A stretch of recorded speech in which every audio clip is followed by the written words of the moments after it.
Well, hi there, racing fans, and welcome to another edition of Winning Ways, where I got super sub Andrew Harrison in the studio with me.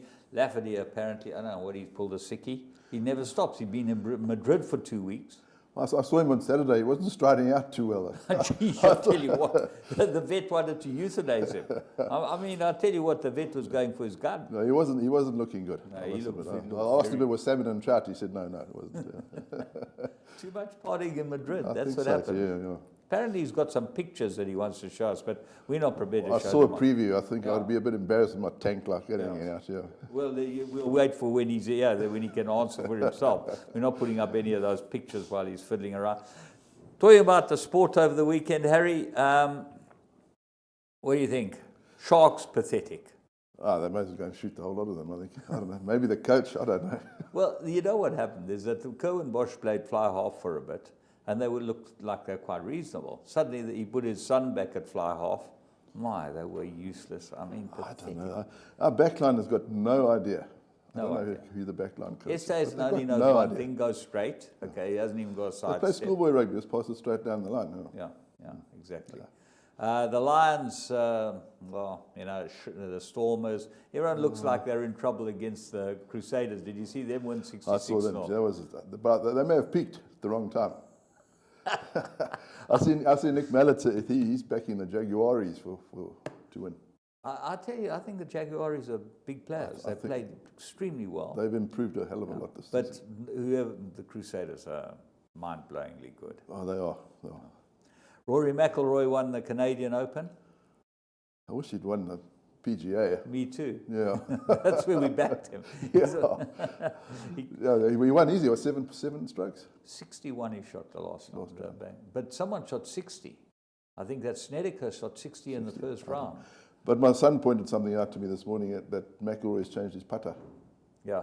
So that might be the key. Change the putter, change the caddy, and then he'll be on his way. You know. Yeah. He's got his mate caddying for him. They spend too much time talking about things. The pub. About things they shouldn't be talking about. Yeah. And then what happened yesterday? India massacred the Australians. Yeah, I mean the Australians didn't know where to bowl, did they? No, they got clubbed all around the field. It was beautiful to watch, wasn't it? But you showed me something on Facebook about Zampa. They getting caught for ball tampering again? Zampa got his hands in his pockets, and someone. I mean, it all looks very, very strange. Suspicious. But who knows what's going to come out of it? Well, they've got cameras all around the place. Yeah. They'll probably go back and have a look. I can't think they're that stupid to do it twice. They're Australians. True. Anyway, let's get into some serious business. Let's go and see what we've got in 3 to follow.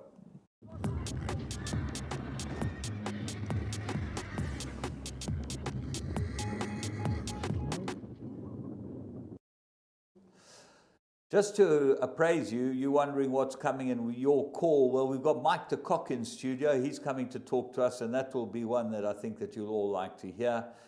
Lots of good news coming from him, and he'll be able to tell us all about his runners. But let's go to the first one of the 3 to follow, and we go to Scottsville on the 5th of June.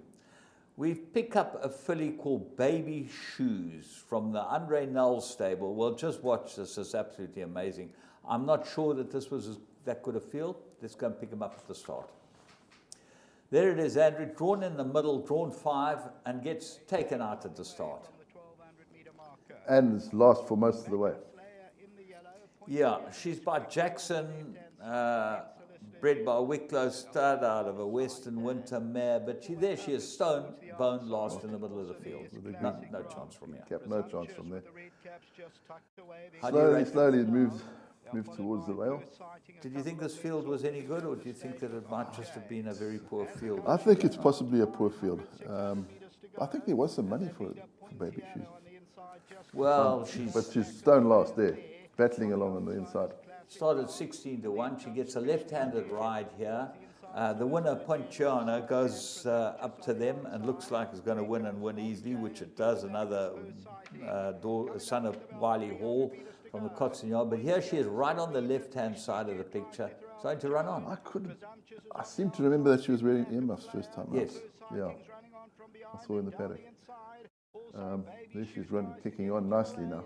She had no right to finish anywhere close to second. She might be one of those fillies that ran on adrenaline first time out, but certainly it was quite an eye-catching run. It was. It just worries me that first time earmuffs. Well, yeah, I think the Nels use earmuffs quite a lot. Often. Yeah, maybe a bit difficult at home, and the crowd and all those things. But her barrier wasn't bad. She ran 5 lengths off them in the barrier, and she had no chance in the barrier. Came from nowhere. So maybe there's a bit of improvement. 16 to 1. Well, it should come on from that, which is still very green. Yeah, and she's definitely going to go trip. Okay, let's go and have a look at the next one, and we go to the Vol, and this was probably the most impressive first-time winner of the whole week. Captain's Reward. Let's go pick her up at the start. There she has drawn 1 off the outside, Andrew. Yeah, in the Fanico colours with the white noseband. Bounces out. She's always in the vanguard. Yeah, here she is, right on the outside fence. This filly is beautifully bred. She's by Captain L out of a Giant's Causeway mare, bred by Claver Flame, which a lot of these horses are. And yeah, she's always in the race. Yeah, once Lyle Hurtson takes the handbrake off, it's basically race over. We're coming through about the 400. Yeah, there's horses down the inside look like they've probably got her measure, but she's still quite dumb though. She's lugging in. All's going well enough though. Yes. And yeah, she just gets a scrub, hands and heels. And the 4th horse was about 10 lengths behind. But she quickened away nicely from that field enough. It was a top debut. Yeah, I think this filly, she was an expensive filly at the sales. The second filly might be worth having a close look at next time it runs. But I think this filly won very well. She won very well. I probably the second filly is probably one to follow. Yeah. You got it on. Princess Penelope. Yeah, Princess Penelope, will certainly have a look at her as well down the line. And then we moved to Greybull. We had the big race meeting on Saturday, and there was a couple of listed races, and a couple of horses came out there that were maidens in the listed races, but this one had only had a barrier trial. We thought she ran pretty well. Let's go and have a look at her at the start. Dancing Feather from the Gavin Finzel stable. There she is, drawn 6, and she gets out and she's always in the race. Always in the race, yeah. It shows you the value of barrier trials, Andrew. Yeah, I'm also a fan of barrier trials. I get shouted at every time I say that they're worth their weight in gold, I think. I mean, I've picked a number of winners out of barrier trials. Mai Tai was one of them. Yes. She's a really, really nice filly. But Wayne Bardnell said she pulled up very sore hair after this. Well, here's Dancing Feather in the black and white in Murphy's colours. And Mai Tai in front. One off the fence. And the point being is that without a race under a belt or barrier trial under a belt, she probably wouldn't have been nearly as sharp, and they wouldn't have known that she's good enough to run in this type of race. Well, I think, in England and those sort of places, when they try horses, they're 4 or 5 horses in the gallop at home. So they've basically had a run. Yeah. And the barrier trial is an opportunity to race in a good field, against opposition. Well, learn something. The thing was with the barrier trial is she ran behind Gabor. She got beaten ahead by Gabor, and both of them were hard held. And Gabor came out and won by about 8 or something. That's right. So this showed the Finzels that this filly was good enough to be able to go here, and I think they use the barrier trials extremely well. The Finzel team, all the Gavin and Gareth and them, they use them well. And here she just gets the hang of it. She's by Duke of Marmalade out of Silvano mare, bred by Main Chance Farm. And you come up against 2 Toby speedsters. Well, just going to mention that. Toby Spies and Cornet, his son, I think it's a damn shame that he's facing the problems he's got, Cornet, because I think he's a good guy, and I think he's very good for racing. But these guys show how good they are with 2-year-olds. They are absolutely in a world of their own. And they're not scared to travel. No. Put them in the back of that fancy wagon of theirs and they're off. And they go. And they run well everywhere. First and second in that race is really a feature. But we'll talk about where they ran first and second later on in the show. Let's go and have a look at where are they now.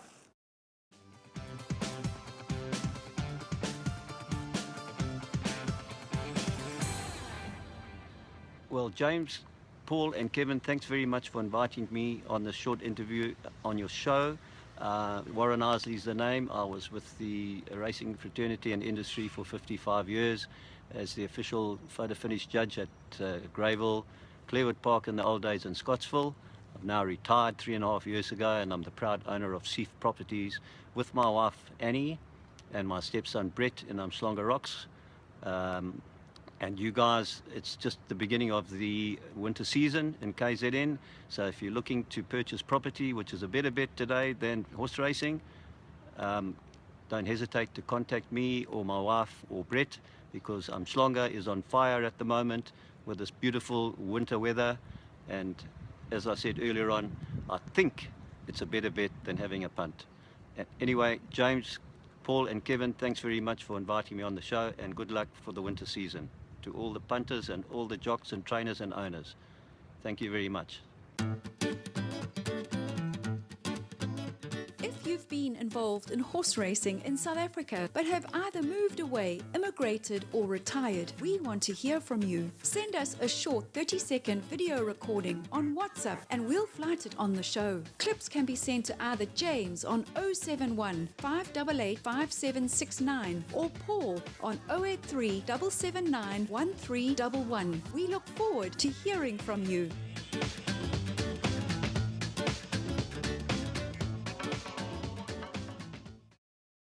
Warren Aziz, the judge, as they used to call him, the hanging judge. Let me tell you, Warren, did he get it right in the July the 1 year here? I think that there was a little controversy. I think he got it wrong, actually. It was Buckham who put him right. Buckham put him right, did he? Yeah. Oh, Buckham. I think it took him 20 minutes to sort out. I reckon Buckham backed El Picha. Probably. Yeah, knowing Buck. Knowing Buck, I don't think he ever bet in his life, but he'd like to get it right. But he got stuck a few Johnnies in. Yeah. But Warren, great having you on the show. Now, as Warren says, there's a great punt for yourself. Tell everyone what you're doing. Warren's there, the head of Seaf Properties in Umhlanga Rocks. And we see him at the races. He's got shares in some horses with Canamere. They have lunch there every day.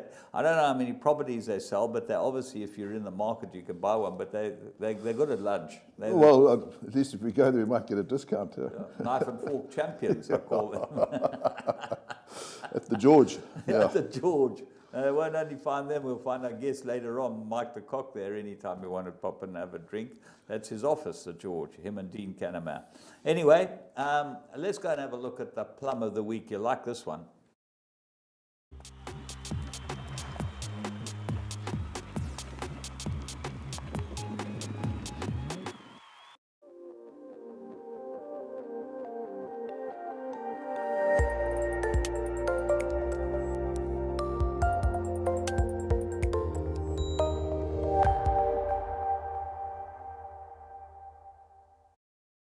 At the 300-meter mark, and Basilia still goes. Candy Galore's on the outside. Down the inside, Hey Boy. Van Halen's trying to get into the race, and Russian Prince is going to have to pick it up. Coming to the 200 Brasilias, Van Halen, Hey Boy. On the outside, Russian Prince, but Van Halen comes into the lead now. Van Halen from Basilias. Van Halen just won it. Basilias second, and Hey Boy third. Once again, it's a 1-2 for Toby Spears.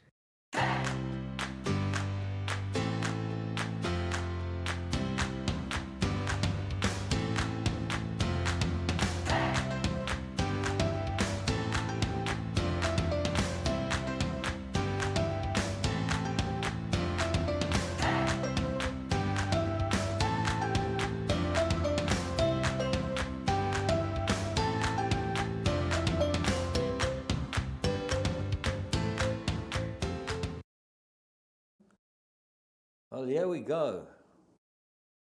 Here we go. Group 1 winner in a Durban Dash, or whatever they called it, the Phoenix Durban Dash, 1,100 meters. He looked like a right horse. He did look like the right horse. He didn't look like it at the 400. Certainly didn't. But he's a top racehorse. No, he is. I mean, he won the gold medallion? Yeah, he won the Group 1. Yeah. So here he comes against a whole lot of has-beens and maybe bees. And his stable companion looked like the big danger. They're on 1-2 again. Well, I tipped the stable companion, but I tipped Van Halen second. Yeah.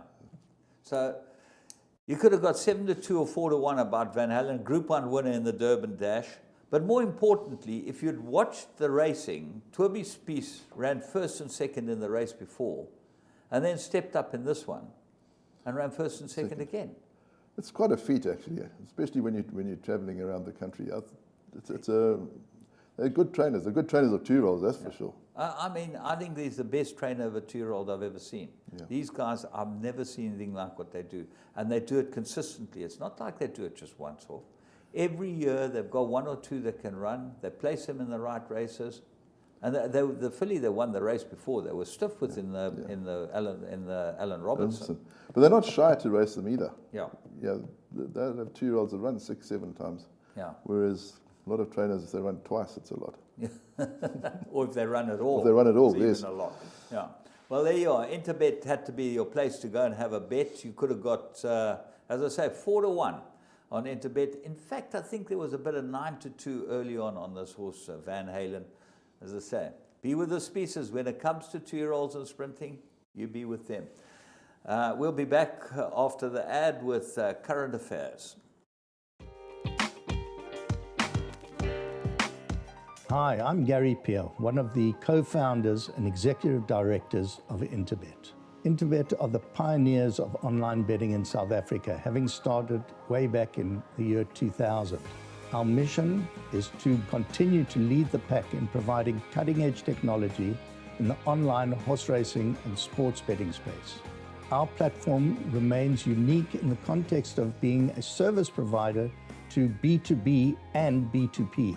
Our aim is to make the site as user-friendly and entertaining as possible, so it appeals to a wide spectrum of target audiences. We strive to provide as much information as possible and to give our punters the very best odds, so the experience is always interactive and enjoyable.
Well, we've just had the Magic Millions Gold Coast yearling sale. They had this 20 days of sales. It's just the most unbelievable experience you could ever go to. You ever been, Andrew? No, I was in Australia in 1982. Oh, well, you better go back there and see the Gold Coast sale. We'll have to organise you a press pass or something. Yeah, we need something. Yeah, Okay. I need something to get me there.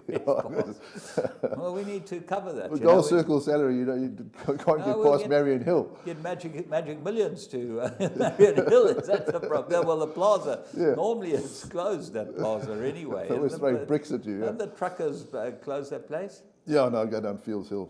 Can avoid the 12 Rand toll. Quite right, on your salary.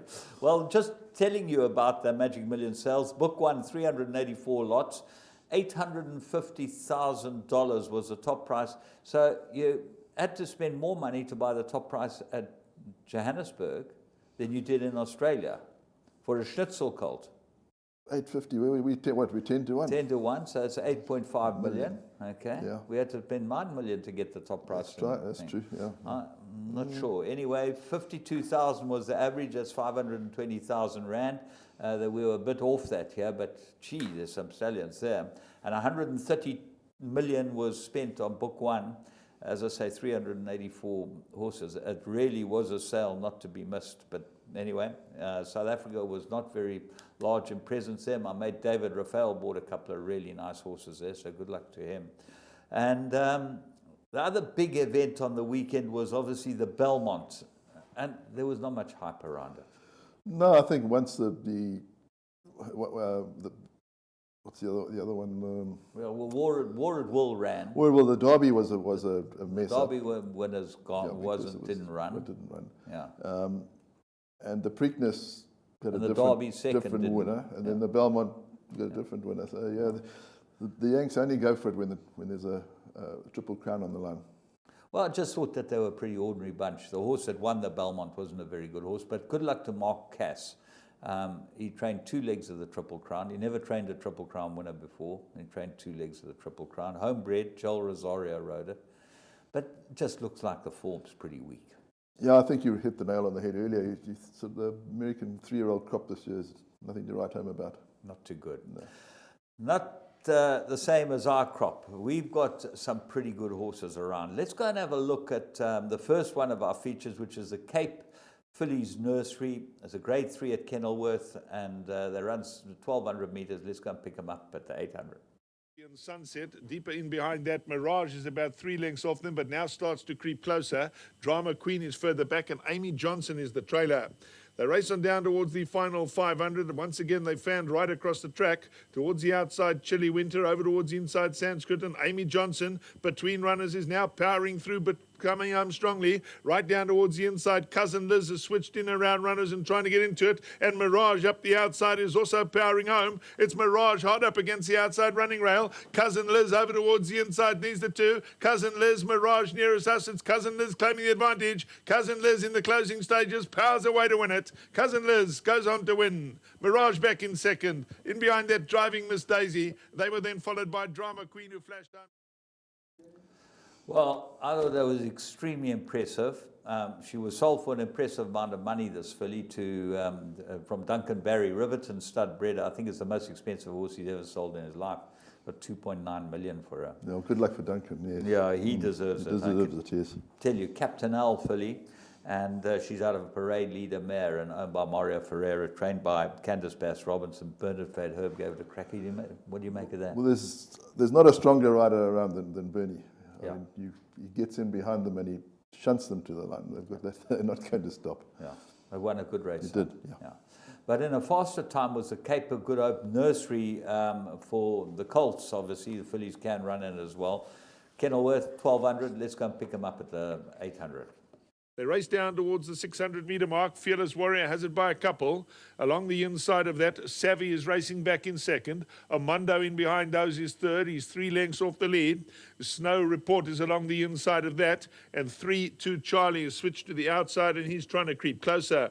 They race inside the final 400 now. Fearless Warrior still rolls in front. He has the lead by a couple. Now Amondo's getting serious. He's been asked to get out after him. He's making steady progress. Deeper out in the track, 3-2 Charlie. Amondo's flat to the boards, but he's coming home strongly now. Fearless Warrior won't go away along the inside. Amondo claiming the advantage. Fearless Warrior trying to come back, but Amondo gets up and gets the job done. He wins it by a half. Fearless Warrior is back in second. In behind that, maybe up the outside, 3.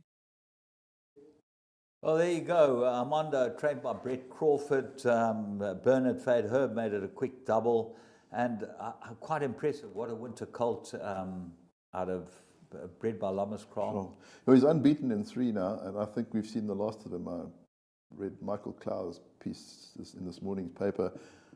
He's off to Hong Kong, I think. Yeah. He's owned by a Hong Kong owner. Yes. So he's one of the horses that they bought here, hoping that he shows it. Right. And then go to Hong Kong, which is, it's going to be, if we can open up the exports, it's going to be fantastic, because this type of horse is worth a lot of money. No, for sure. And I know Vaughan Marshall thinks Fearless Warrior is very more than just useful. So yeah, so that was a good win.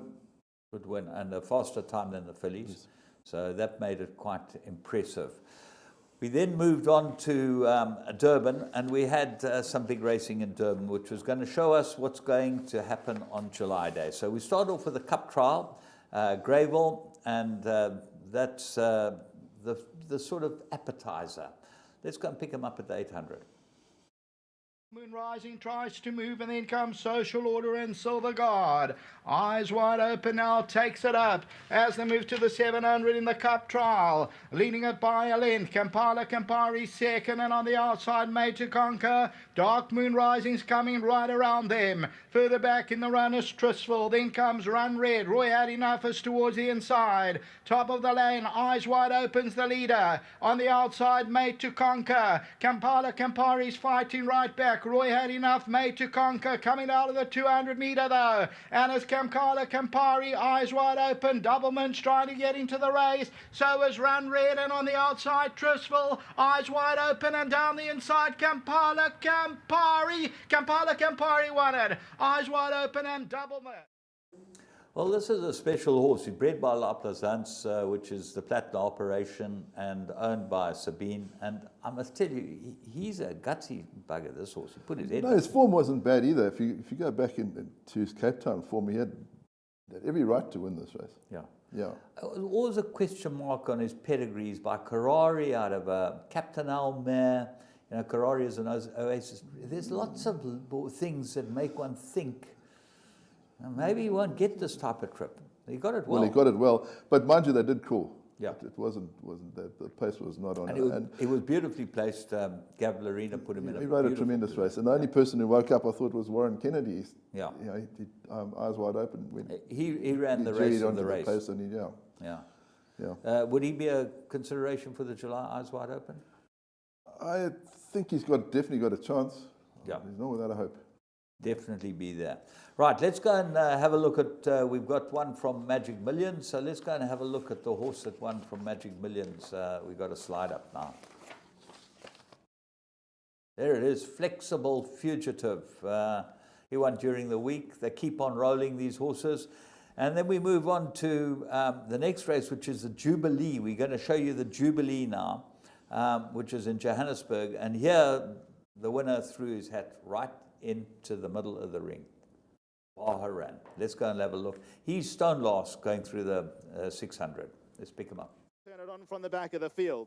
Inline for home, just over 700 metres left to go, and Banner Hill has brought them into the home straight with a 2-length lead. Second place is Hero's Honour. Then comes the Dazzler, the all-blue colours in third. At the inside is Captain and Master. After them to Arctica, Royal Italian Shenanigans. Infamous Fox makes its run towards the grandstand side. Barrahin still got about 7 lengths to make up. Then comes Soldier On and Being Fabulous. 300 metres left to go. Banner Hill under siege. Towards the outside is the Dazzler. Infamous Fox, Captain and Master on the inside.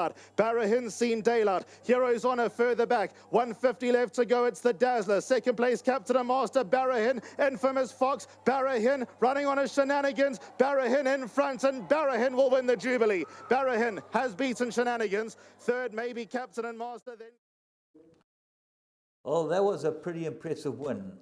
You know, he gave them a lot to do in the straight. It was. What sort of worries me, Anton started pushing quite a long way out, and the Turventine straight and the Greyville straight, two different things. He did just look like a bit ring rusty, didn't he? Though, I think he's been off he's been off with a bit of an injury, apparently. Yeah. So no, it was a good one because he's won at Greyville. Yeah, and he beat Socrates. Yeah. So no, he's definitely. You're right. He threw his He's a player. He's definitely a player. It's going to be a great Vodacom Durban July. I think we've got the right horses. Best fields we've had. Interesting to hear what Mike de Kock's got to say. Yeah. So we'll find out all about that later. We're going to move on and have a look at the Tibashina, which was the first of the big ones. And it looked like a big one this race because the champion stepped out. Oh, Susanna, let's go and see what happened there. Anime is second, Elusive Arts back in third, then Silent Crusade. They're followed by El Danza, then comes Desert Rhythm and Twice as Smart. Neptune's Reign in the dance, 8 lengths to track down. Then comes Rose in Bloom and Camparadas. Homeward Bound, Oh Susanna's there by 2. Anime's back in second. Elusive Art on the outside, then Silent Crusade. Desert Rhythms down the inside. 300 metres to go, and Oh Susanna's the leader. Elusive Art tries to close it down. Anime, Silent Crusade, and on the outside, Twice as Smart. Oh Susanna's holding them at bay. Elusive Art, Desert Rhythms on the inside, Silent Crusade, and in the dancers flying late, but it's going to go to Oh Susanna. Second in the dance, Silent Crusade and Desert Rhythm involved. Well, considering it's a bit sharp for her, and the first one back, can anything beat her in the Garden Province? I don't know. Justin was a bit iffy about whether she would run in the Garden Province. Where does he think she's going to run? I think that might be it. Casey Jones. That's it. Yeah, that's it.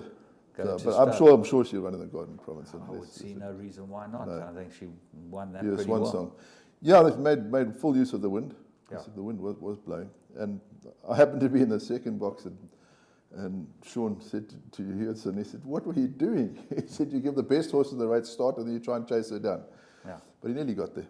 He nearly got there. She's obviously one to have a close look at further on in this season.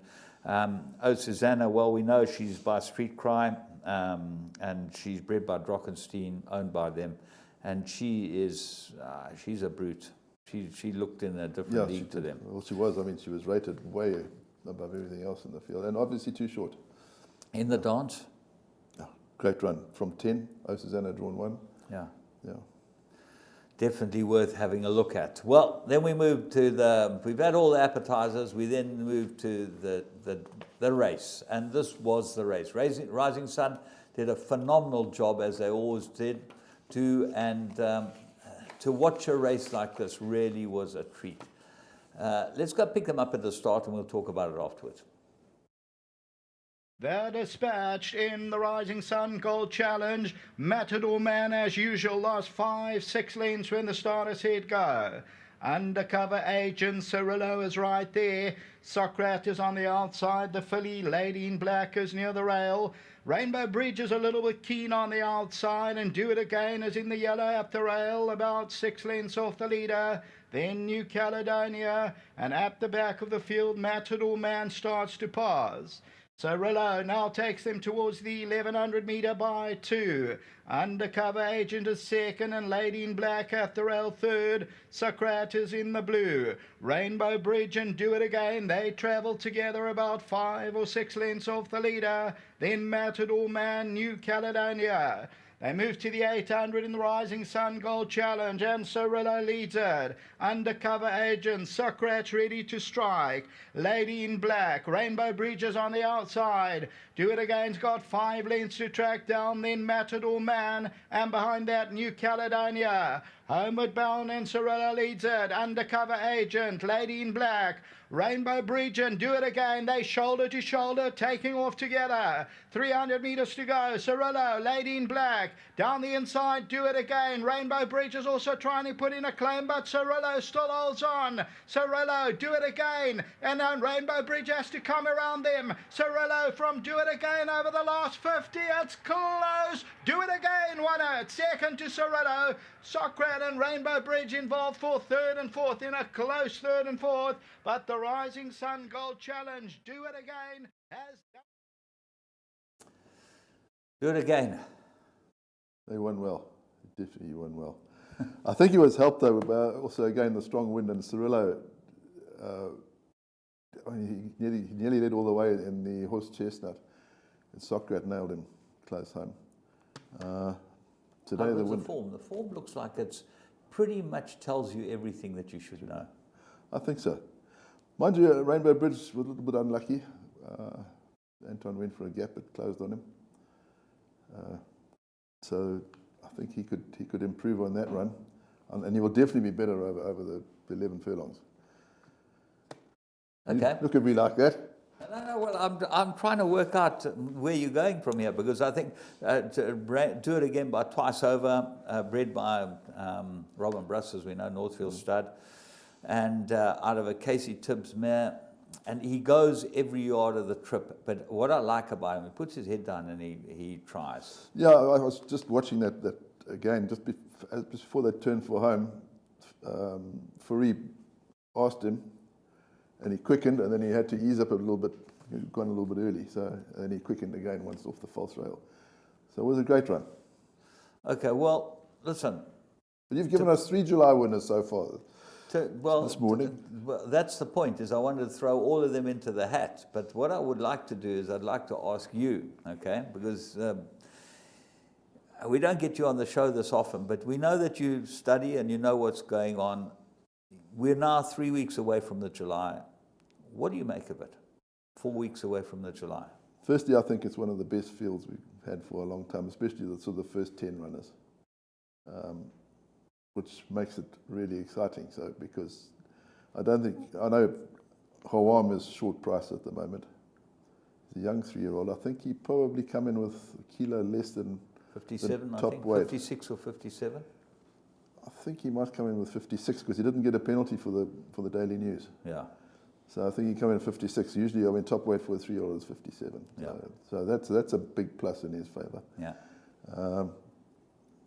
We got Do It Again, won very, very well. No, I still think Rainbow Bridge, we haven't seen the best of him yet. Well, he's been perfectly prepped for the race. No, he has. It was his second run.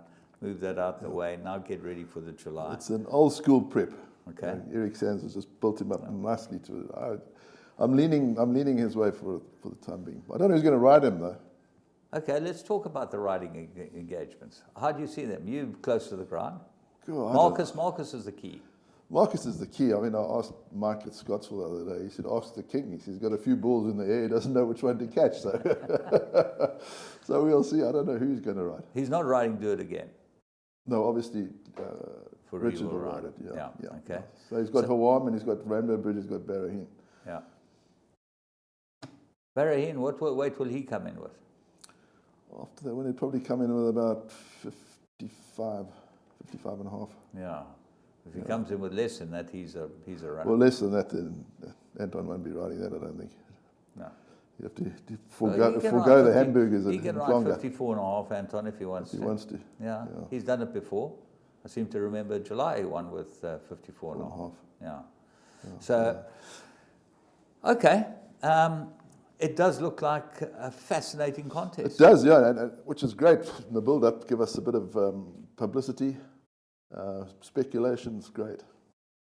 Andrew, thank you so much for joining us. Pleasure, James. It's always a pleasure having you in the studio. And there you go. Andrew Harrison's as much in the dark as we all are. I wish we could get Anton Marcus in here and see how he juggled those balls that are in the air. But we're not going to. We're going to rather talk to the trainer of two of the favourites in the July, Mike de Kock. So we'll see you after the ad break.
Well,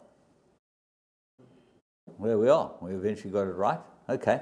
As promised you, Mike de Kock cruised into our studio today, and always good to have him here because we'll be able to ask him a few questions that might be curveballs to others, but he'll certainly give us a straight answer. And Mike, are you enjoying the Durban season? Very much, James, yeah.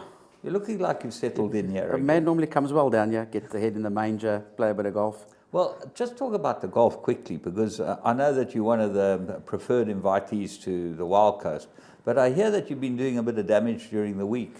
You've taken a couple of elderly pensioners to the task. James, not easy. These boys are well handicapped down here. Old Shrudies, Sack Southwood, Yeah. around a country club. Yeah. But every now and then a blind fell picks up a bit of corn, and we're being okay. Okay, answer truthfully. What did you shoot? When? Which day? Against Sachs and Southwood on last Tuesday. 73, scored, got chopped. 73 over 7, enough said. I'm not going to go any further on the golf. Let's talk about racing. You've got a horses down here now. You've sort of played with, you had a string here obviously for a long time, but you played with moving them back to Joburg and coming back here. How are you playing it this year? Yeah, not easy, James, to juggle it these days. I was going to take a one back, and I must be honest, the morning he was supposed to travel, I stood and I looked at the truck. I read about all the reports of all the craziness on the roads, people burning trucks, vandalizing, and I just thought to myself, you know, what do we want to take a chance for? And just decided not to send him back. You know, we've had 4 July winners out of Summerveld. We've got Barrahin in Joburg, him here, so we we're spreading our risk a little. Should there be a problem. But I just didn't want to take the chance, the horses got back okay, thankfully. But they may not have, then what would have happened? Yeah, exactly. So I'm not going to put him at risk. He's quite happy here. He's a man of a horse. He'll deal with whatever comes his way. But yeah, it was just a last minute thing. The tracks are good at Summerveld. The weather's good. You know, and on tough with grooms too, spreading strings, travelling cars backwards and forwards. Yeah. And on top of that, he's also probably likes to settle into a place rather than do the travelling up and down and that, you know, all those things can maybe get to him because he is slightly quirky, isn't he? Oh, you know, funny enough, also one of the big factors was the fact that we can gallop here again, the July gallops. I felt this horse needed to see the track again. I thought he was very green when he won. He was all over the show from the time he left the gates. Not really concentrating, running in snatches. Pulled a little bit. Yeah, well, look, he's always that way. He's always a bit of a mouthy horse. I mean, the brothers are a bit the same too, if you see Rainbow Bridge. Yeah. So, I mean, we'll deal with that. But I think more importantly, I want to bring him back here to gallop. And obviously the July gallops are the ideal scenario. Yeah. Okay, now you won with Bahrain yesterday, and he won, looked like pretty impressive. He's a nice horse, James. You know, he's very well handicapped. He fortunately hasn't had the handicappers grubby paws all over him yet, like a few others I see have. Yeah. I say that with respect, just jokingly. When he ran behind Hawam and Yvette's horse, I can't think of it, the National Park, I think it is. He never really at his best, that horse. And going into the Derby, I thought he would be an absolute certainty. And then we had a little bit of a niggle before the Derby. Not too bad. Went a bit off behind. Anyway, we've dealt with that, and he's been very good since. And yesterday's win for me was super impressive, given the fact 3 right at the top end of the weights, giving 5-6 kilos to older horses and going to fetch them that were not stopping. So, you know, I thought it was a very meritorious win.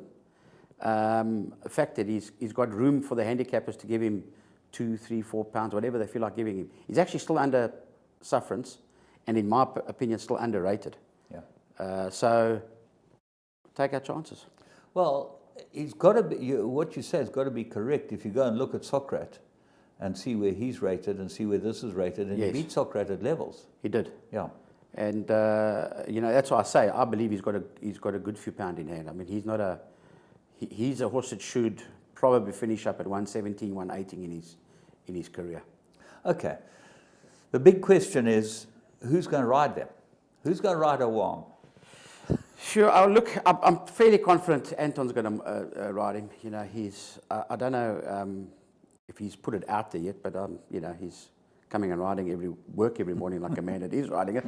So it looks like he'll ride Awam. But you know, it's and who'll ride? Maybe Anton should make an official statement one day. Exactly. Sooner rather than he hasn't told me he's not riding it, so I'm taking that as a yes. He hasn't told anyone he's not riding the horse. Well, you're right. I think he's got 4 that he could be riding. He takes juggling to another level. Yeah.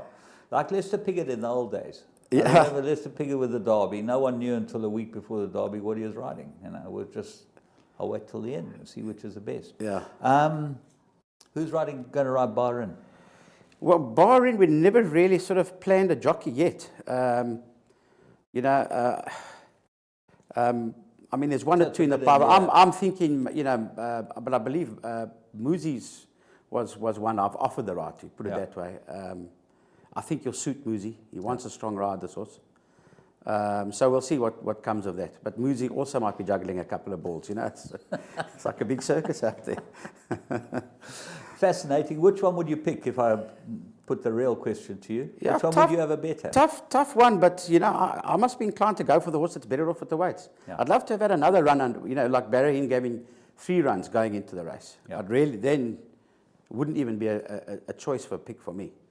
But, you know, the problem is the other horse is just so good, but he's just so also mentally immature. This horse is probably, I know Anton said he was very green and immature yesterday, but he's possibly mentally a little bit more stable than Awam is. But, you know, to be getting, what's he get, 53, Awam's got 56, 56 and a half. It's a lot of weight. 3.5 kilos. And off the top horses, Rainbow Bridge and Do It Again are 2 very, very good horses. We're getting much better than our weight for age allowance as well. Makes him a big runner, James. Okay, just talking about other people's horses, I know that you're not particularly worried about them, but the 2 top weights? Yeah, I was particularly impressed with Do It Again on Saturday. I thought coming off a rest, he'd be a bit rusty and what have you. Well, that was one of the more impressive wins I've seen from him, coming off, you know, off since the Met he hasn't run. Yeah. And I know he's also got his quirks, as a lot of good horses do. He did a good job there, Justin. That was a very, very impressive win. They're just such good horses, those top 2.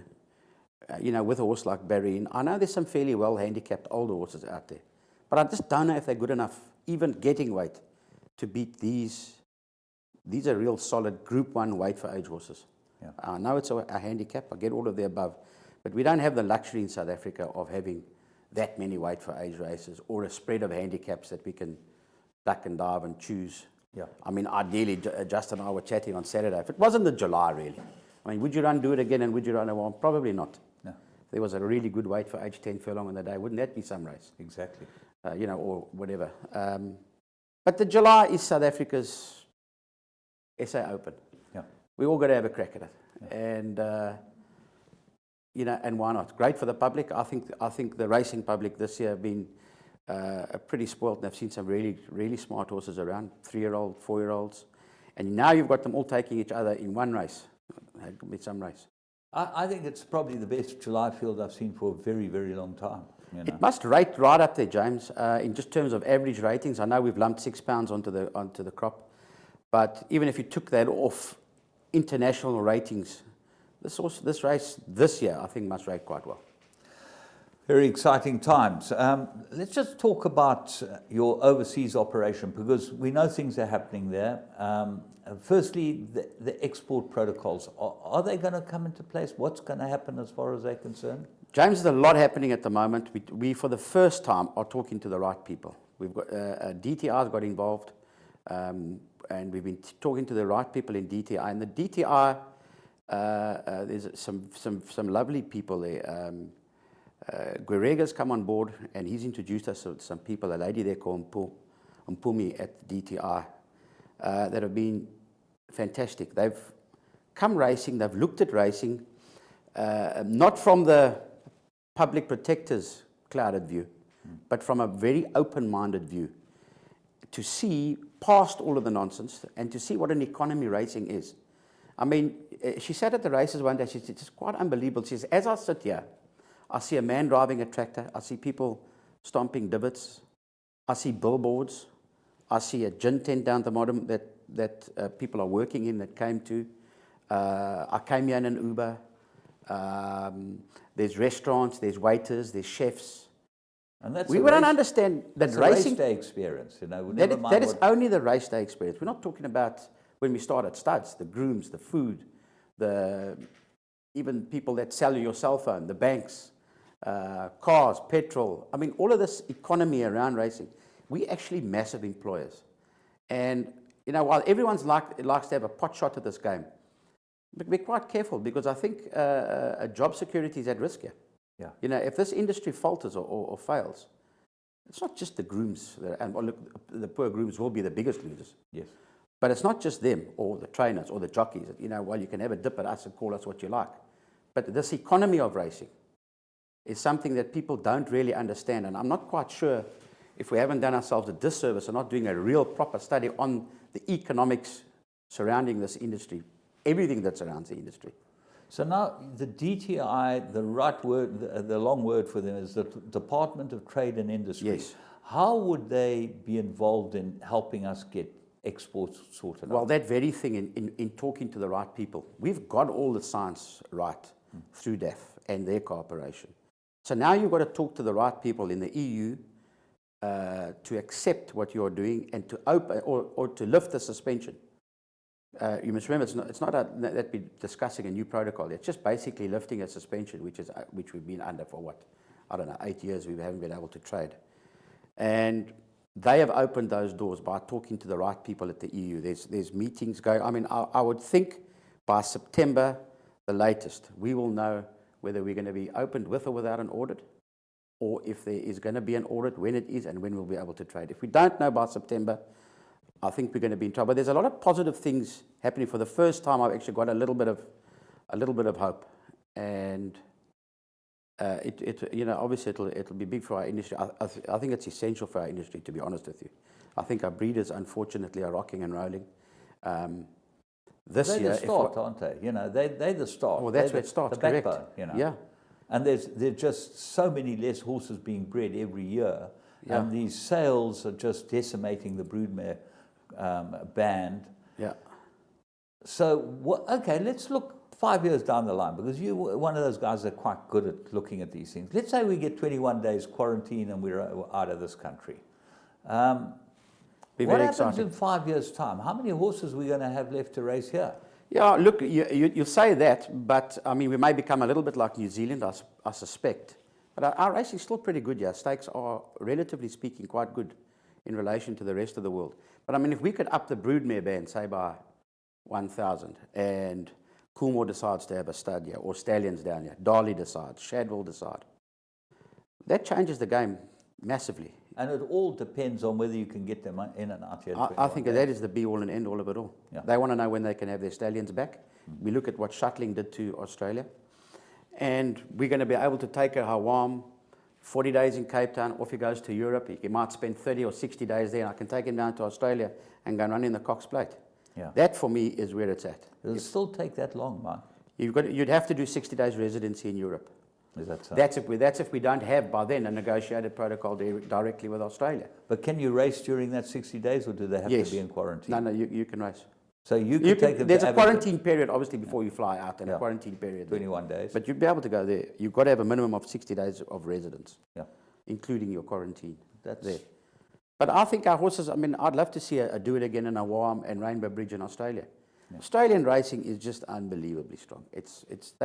They're doing so many things right there, and you know, I'd certainly love to be a part of that. I'd love to see my son a part of that one day, and do the reverse. But source horses out of South Africa and race them in Australia. We've been doing it the other way around at 10-1. Yeah. Well, the point is that as a result of all this, things have changed in Dubai. Tell us how things are changing. Yeah, look, I mean, there's no point me keeping Blue Stables or an international yard alive anymore. It's very costly. I've got millions of rands worth of infrastructure in terms of not only salary, staff, spas, treadmills, all that kind of thing. So I've taken the view that it's no point in me keeping it going. So I'd rather close it. Access to Dubai through England.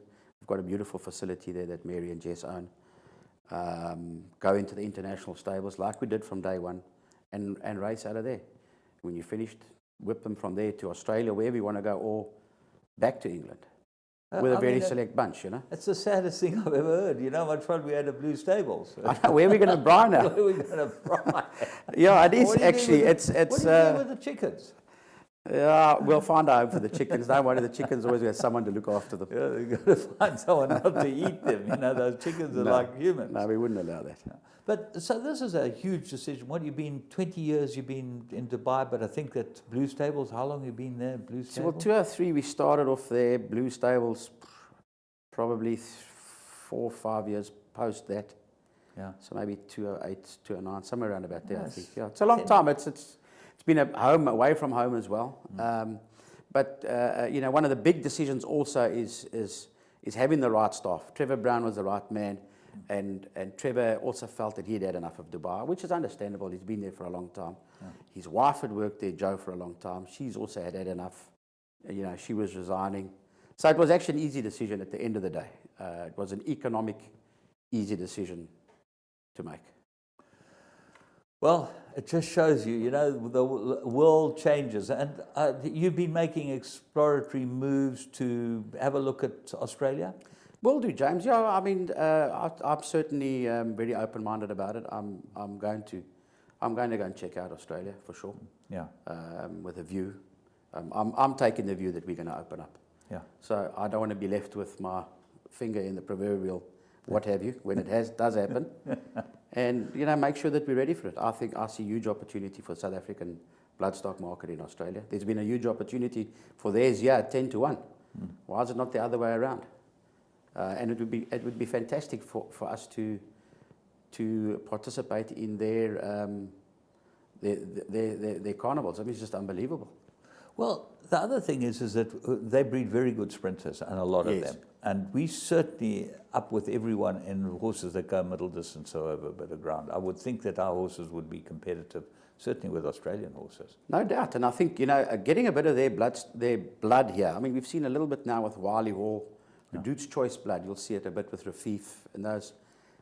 They work very well. Yeah. And there's obviously a real good market for us to, in terms of value, to market our horses to Australia. I mean, why shouldn't we? And their horses are becoming very expensive for them to buy. So I'm pretty sure that there's a market out there that we can go to say, hang on a second, there's value in South Africa, but I need to tell my man when I can deliver the horse. That is the most important thing. Yeah. Right now, I can't give you a delivery date. Yeah. So therefore, we're almost hands off. The Hong Kong Jockey Club have been fantastic in the support they've shown for us, and with the view as well, they've taken the view that we are opening. If we don't, by next year's sales, we're in biggest trouble, There's no international money there.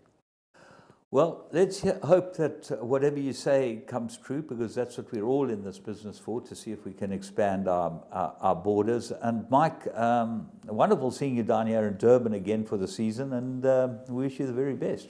I'm enjoying it. I must say I miss it. So glad to be here. Mike de Kock, wonderful to have him in the studio, and I'm sure you'll glean a little bit of what is going on the racing front. It's always a revelation to be able to chat to someone like Mike. And as you can see, he's one of those guys that gets out there and thinks about what's happening. Proactive rather than reactive is what I'd like to say about him. Fantastic having him here. Until next week, you have a good one.